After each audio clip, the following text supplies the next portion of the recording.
Hola a todos y a todas que están viendo hoy cambio de hora, ya sea en la mañana, en la tarde o en la noche. Tenemos el agrado hoy día de presentarles a nuestro invitado, Vicente Sisto.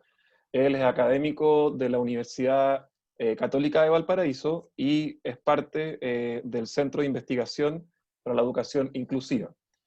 Vicente nos conocemos hace mucho tiempo, ha aportado muchísimo al magisterio y su organización, especialmente desde la red Estrado, pero en múltiples ocasiones ha colaborado con comunales del Colegio de Profesores y sus distintas instancias regionales y nacionales. Así que, Vicente, un agrado y muy bienvenido a este espacio. Muchas gracias a ustedes, a ti, Javier, al Comunal Providencia por este tan interesante espacio que han creado, aprovechando esto de la virtualidad que hoy nos inunda. Así que no, muchas gracias a ustedes. Así es, ahí tratando de buscar las maneras de seguir pensando en conjunto las problemáticas educativas y cómo proyectamos el gremio también hacia ellas. Vamos entonces a las preguntas que hemos preparado. Primero, Vicente, ¿cómo ves tú cuáles son las dimensiones que deberíamos considerar para comprender la labor docente en este contexto? Vamos a abordar en esta primera pregunta esencialmente el tema docencia. ¿Cómo lo ves? ¿Qué dimensiones crees necesarias? Mira, lo que nosotros hemos podido, te voy a comentar un poco también desde lo que hemos podido como recoger a partir de la experiencia de los profes en este tiempo de pandemia, de lo que ha sido su trabajo. Eh, el centro junto con el CIAE hicieron una encuesta que todavía no salen los análisis, pero que a mí, o sea, ya sacaron unos primeros preanálisis que tuve la suerte, porque yo no estoy en ese equipo, digamos, que produce esos datos, lo dirige la Beatriz Ábalos con la Verónica López, y es muy interesante porque dan algunos datos que yo creo que nos pueden dar unas pistas importantes para esta pregunta.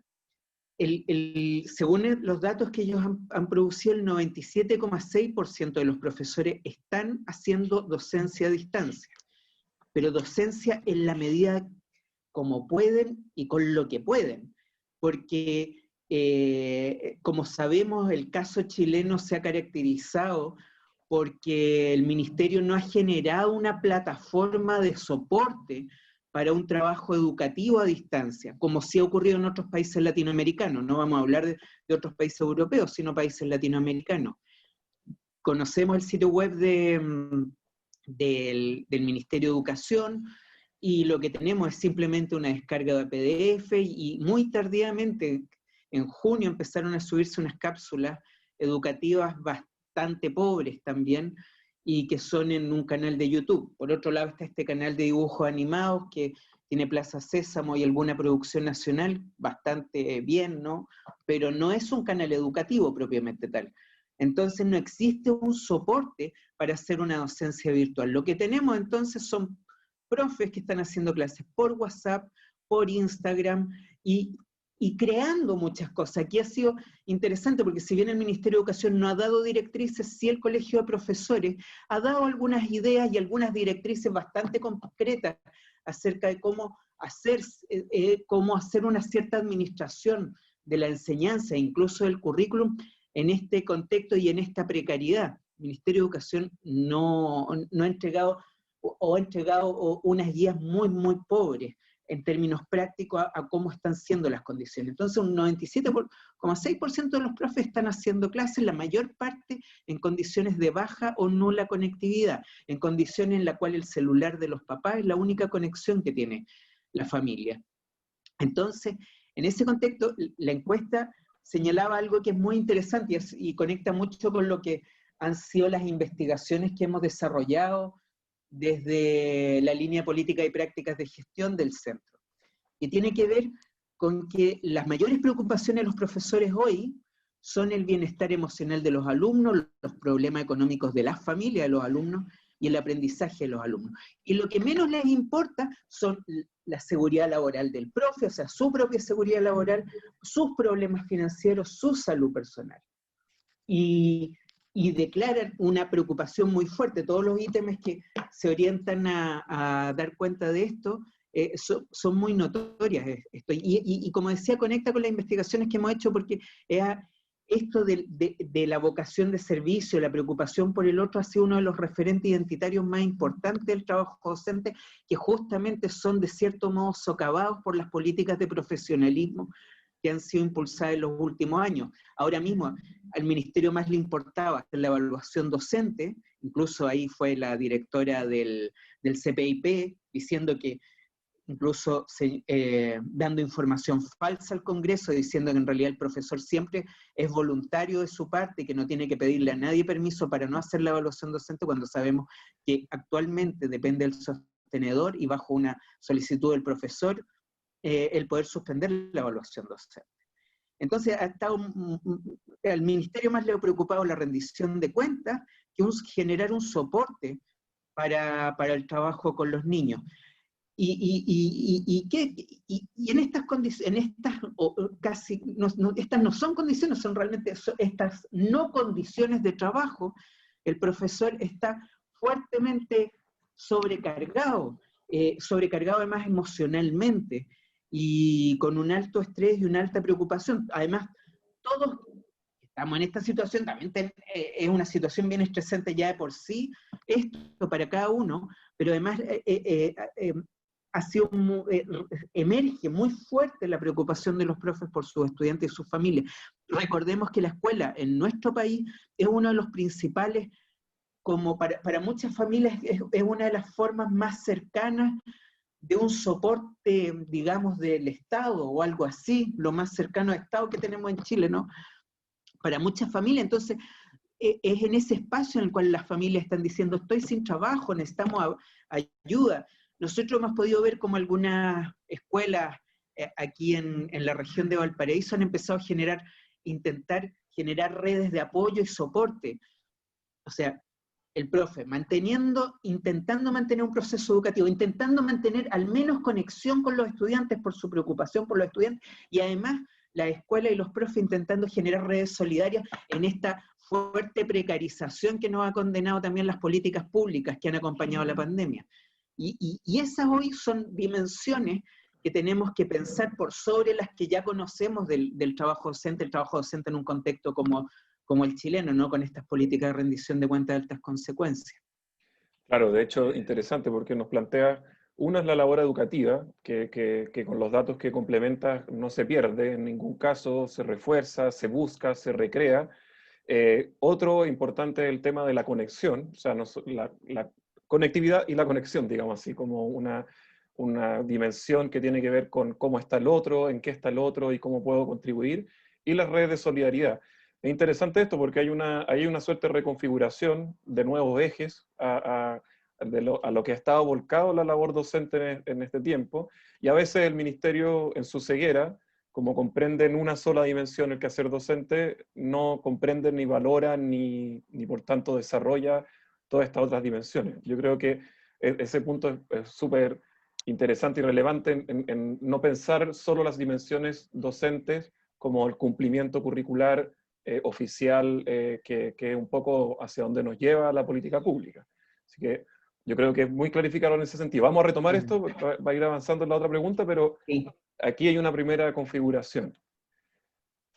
Y ahí en esa pregunta, porque yo creo que nos ayuda a entender estas dimensiones, esta posibilidad a propósito del trabajo que hacen en el Centro de Investigación para la Educación Inclusiva. ¿Qué desafíos para la inclusión nos plantea este contexto pandemia? Yo creo que nos hace un buen puente estas tres dimensiones que tú relatabas, este vínculo educativo, la conexión y la solidaridad, como un emergente, digamos así, porque como tú bien dices, no es parte de la política. ¿Cómo ves desafiada, voy a decir así, a la inclusión en este contexto y desde estas definiciones que nos planteaba? Nosotros cuando el Centro de Investigación para la Educación Inclusiva es un centro de excelencia del antiguo CONICYT y ahora del llamado ANID, ¿no? De la Agencia Nacional de Investigación y Desarrollo, que, o sea, el CIAE, el Centro de Educación Inclusiva y el CJE son los centros de excelencia que como que somos los centros que estamos produciendo investigación con un cierto rigor, en torno a los procesos educativos. Nosotros cuando nos postulamos, y bueno, como tú decías, se llama Centro para la Educación Inclusiva, el eje de nuestra postulación se basaba en los nodos críticos para la inclusión, para una educación inclusiva en Chile. Cuando me refiero a una educación inclusiva, no nos estamos refiriendo particularmente a los llamados grupos especiales de focalización, ¿no? Que también son parte, ¿no?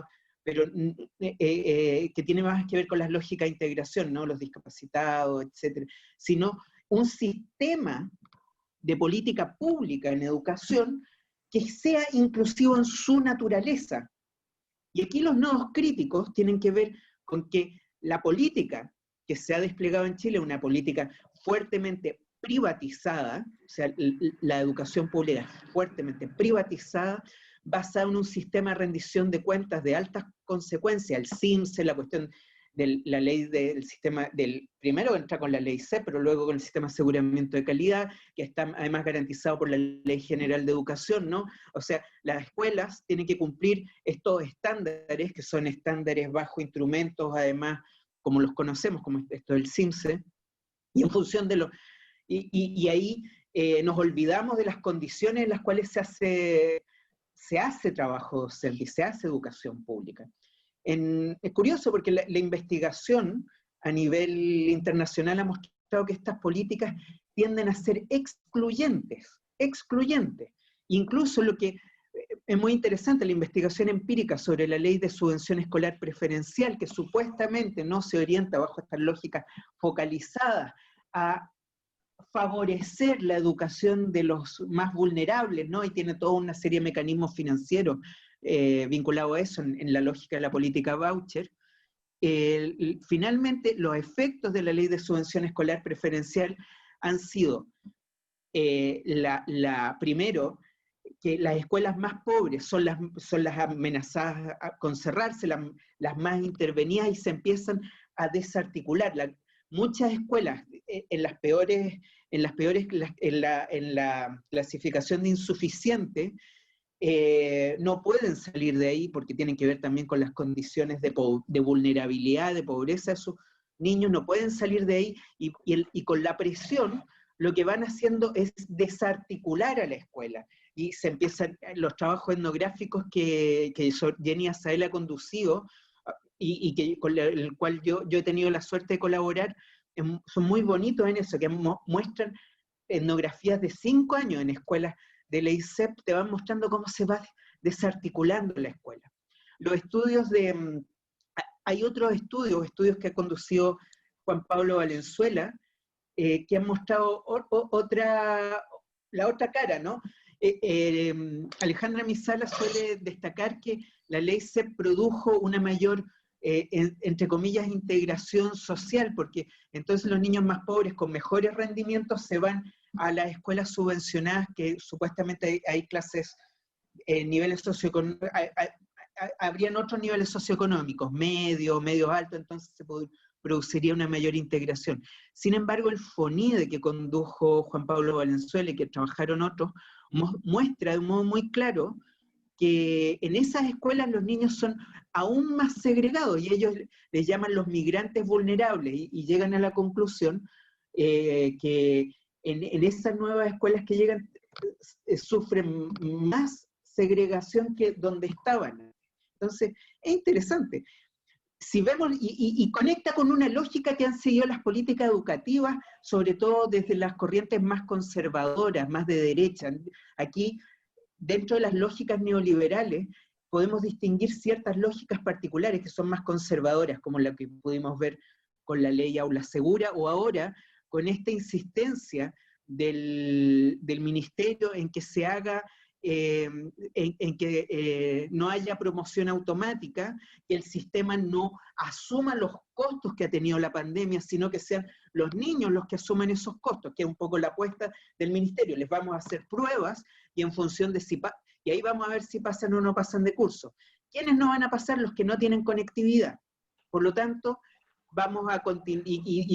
¿Cuáles van a ser las escuelas que van a tener mejores resultados? Van a ser las escuelas, obviamente, que han podido tener a sus estudiantes conectados, y esto sabemos que es un mapa el mapa de la conectividad es el mapa de la pobreza, o el mapa de la desconectividad es el mapa de la pobreza.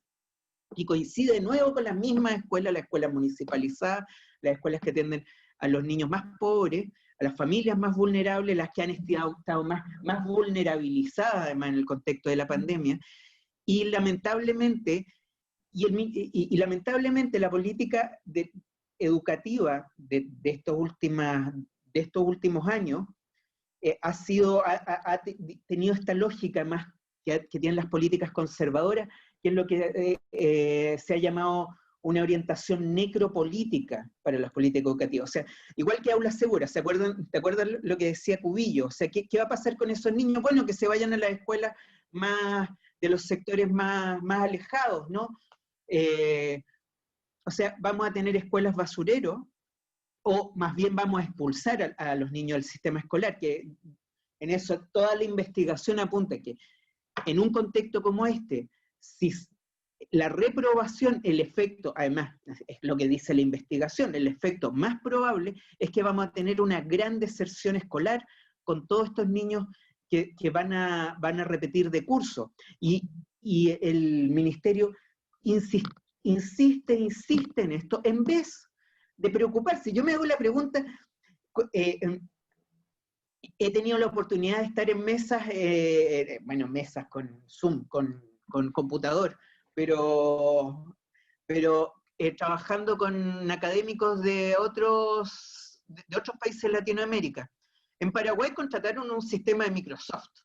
Microsoft le está haciendo la educación y los profes se conectan a esto y les garantizó conectividad a los niños, etcétera.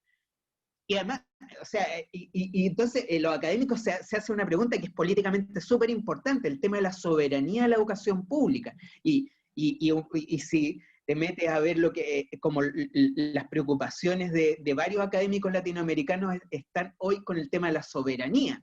Y nosotros, pero ni siquiera eso, o sea, yo no sé por qué, o sea, no vino aquí un hijo de alguien, un primo de alguien a venderle el sistema de Microsoft al ministerio.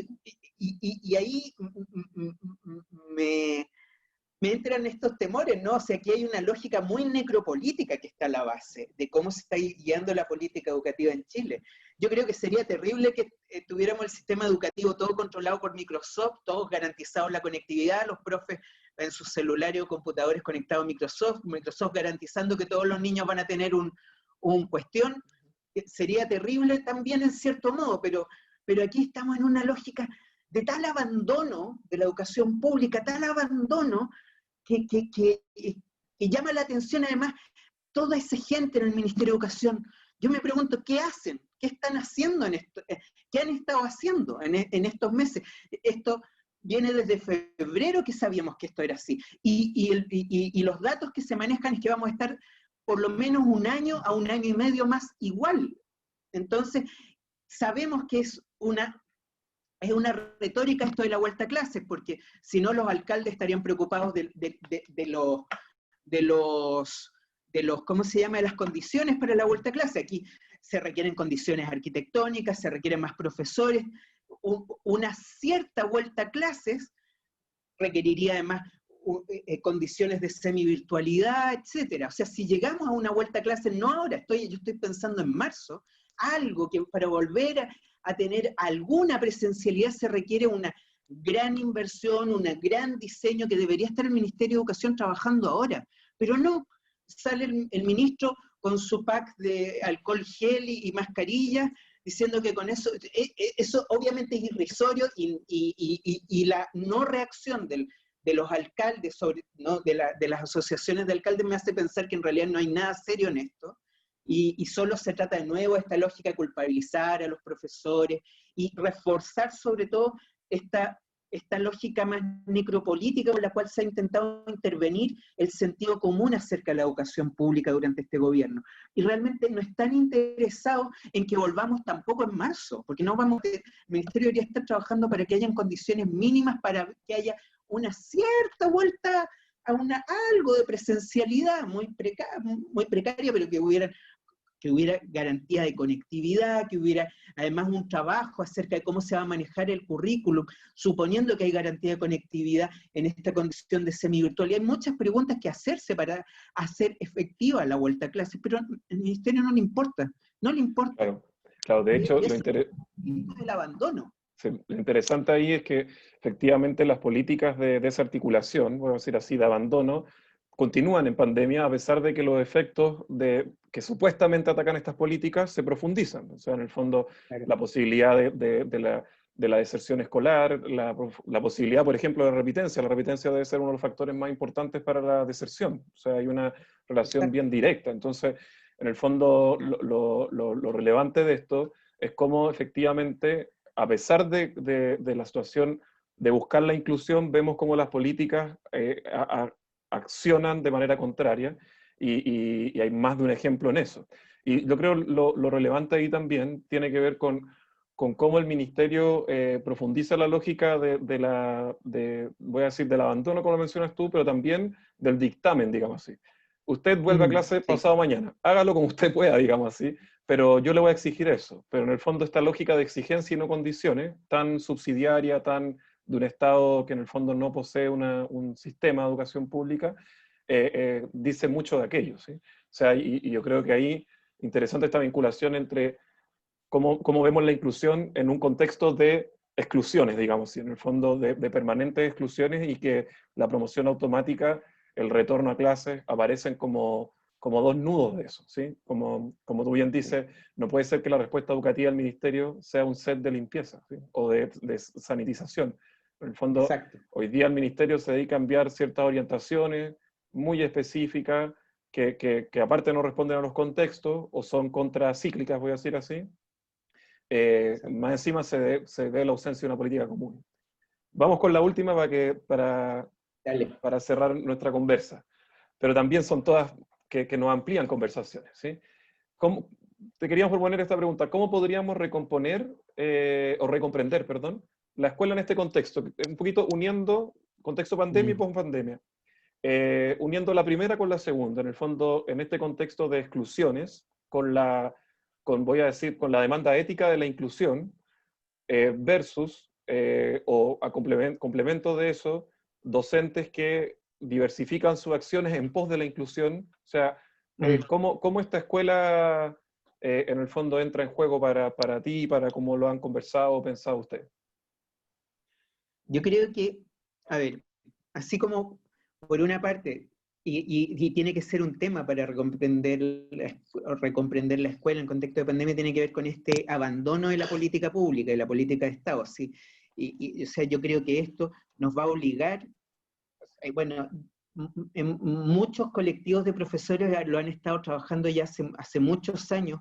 ¿Cuál es el rol de la educación pública? ¿Cuál es el rol del trabajo docente en una nueva educación pública? Se nos viene el proceso constituyente y yo creo que esto es un tema que, o sea, la experiencia que estamos viviendo ahora es una experiencia que nos muestra de un modo muy brutal, pero a la vez muy claro, cómo estas políticas no solo abandonan la escuela, sino que abandonan el proceso educativo en sí mismo. Y desde ese punto de vista, yo creo que primero tiene que ver con una preocupación por la recomposición, y no me refiero a una recomposición respecto a algo de ahora, sino que viene desde Pinochet y luego con toda la concertación, toda esta política tipo Banco Mundial de educación pública que tenemos vía voucher y eso. O sea, un desafío es recomponer la educación pública, recuperarla, porque en estos momentos es muy poco lo que hay desde el Estado. Sin embargo, como contracara, yo creo que es algo que además tú lo dijiste hace un ratito atrás, que están todas estas prácticas que están ocurriendo en espacios locales. Y yo creo que algo que estos mismos como webinar que se están haciendo, que además muchos colectivos de profes, o sea, muchos, todos los días hay, no uno, más de uno, en que, y uno va escuchando experiencia, y experiencia, y experiencia, que tienen que ver además con las que uno, con los profes con los que uno conoce, con los amigos, los que uno trabaja, etcétera, lo que tú decías, esta impronta vocacional Es como una impronta, sin duda, por el cuidado del otro, por el cuidado del otro en un sentido individual, pero también en un sentido colectivo, y que está muy fuerte en las lógicas de educación pública. Y han hecho un montón de cosas guiados por eso. Entonces, y lo hacen a veces individual, a veces como en subgrupos, a veces ya como la escuela. Ahí yo lo que no tengo una visión clara, tengo solo pinceladas, pero he visto de todo, de trabajo de profes que en realidad están un poquito aislados haciendo eso. La mayoría habla mucho de la colaboración entre pares, incluso en esa encuesta, un 60% dicen que en realidad han sido los pares los que han apoyado, y es lo que uno ve, hay una colaboración entre pares que a veces no es generalizada, pero que es importante. Y luego en la escuela misma, una dirección que muchas veces los directores, la gente que está en la dirección de escuela, que se ha plegado en esto, está trabajando harto. Ahí, sin duda, esa es una escuela muy distinta a la escuela que instalan el sistema de aseguramiento de calidad, la forma de relación entre trabajadores, docentes, ¿no? Que instala la evaluación docente. Es una escuela distinta y marcada por relaciones distintas y relaciones con su comunidad muy distintas, pero se están haciendo en condiciones de mucha precariedad. Entonces yo creo que hay que seguir en cómo recomprender, hay que seguir esto. Yo creo que es muy importante, y aquí, justamente porque estoy hablando contigo, Javier, yo creo que es súper importante el trabajo que están haciendo y que pueden hacer los colectivos, porque los colectivos pudieron levantar una nueva narrativa del trabajo docente, sobre todo en el 2014, 2015, que no estaba generalizada, y la levantaron a pulso los colectivos que venían trabajando hace varios años antes. Yo creo que aquí, y bueno, qué bueno que ahora el colegio como gremio está también facilitando eso, ¿no? Yo creo que ahí es importante seguir haciendo ese trabajo que están haciendo y que está haciendo también el colegio, de ir buscando todos esos rastros de recomposición de una cierta mirada de la educación pública y una cierta práctica del hacer educación pública que están haciendo los profes. En eso yo creo que hay que,